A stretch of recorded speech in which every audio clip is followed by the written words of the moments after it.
I was going to ask you, you were a part of two different teams, VIK and ABS. I've always wanted to know how does one get into an AOE team? How does that work? What is that like? Well, the first one, it was a team in the Russian-speaking community. I was still back there, not really playing much in Wobbly. And it was one of the youngest, most active teams. And all the guys there were my age, more or less. And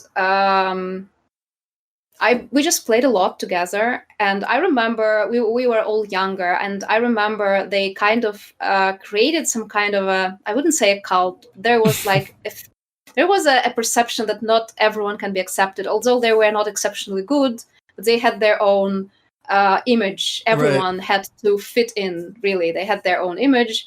But since we played a lot together, at some point, I don't remember anymore. Maybe I asked, maybe they invited, probably both. I went through the interview. I think I talked to each one of them, and then they had to do a secret vote, and then they had to vote me in. It was a little bit childish, but we were so much younger as well. Interview? What was that like? Yeah.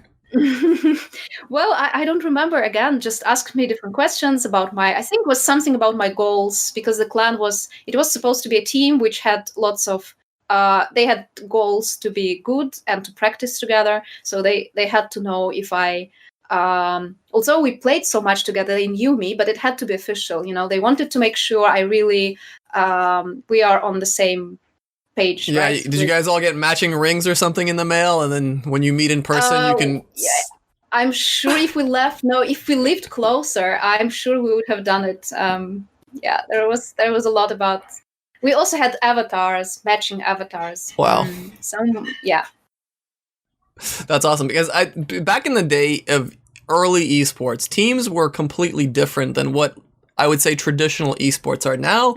Esports teams are about brand, about building your, whatever identity, about selling merch, about allowing yourself to make partnerships. But back in the old days of, like, let's say early AOEs, it was like the clan was, you put like 3 letters in front of your username, and that's it. Like, that's the obligation. That's like, everyone knows, all right, Dowd is in this clan, Viper's in this clan. There isn't like a massive organization. They don't sell merch. They don't do all this other stuff. So yeah, well, the game has always been too small, I suppose. Yeah. Too small for, bigger names. But that's another thing I've always wondered, like, because I know Doubt always talks about back in the day, he says, oh, the prize pool was bigger, but I could never find any crazy prize pools in AoE. Do you remember anything about that? As far as I know, the biggest ones were, that could be during the L Clan years. And there was a sponsor. His name was Murat. That's his real name. He's Kazaki businessman. Arbalet was his nickname. And he hosted the first tournaments. He hosted the first LAN events. And Dowd was part of his team.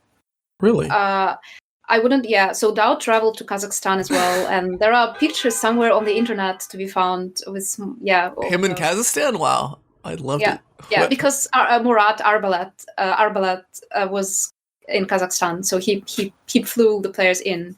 Yeah, and they were playing LAN.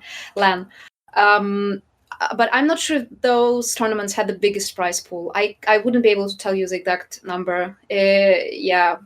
Probably asking Chris and Dowd, the 2 pros from those days. Sure, biggest players. Yeah, they would know.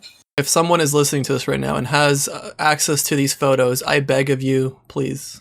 I will try to find them. I remember posting them myself in the King forum we had. I remember finding them somewhere and posting them. I also remember translating the interview with Arbalet into English and posting these pictures on AOE Zone. But I'm not sure the posts exist anymore. I will have to take a look. Yeah, no worries.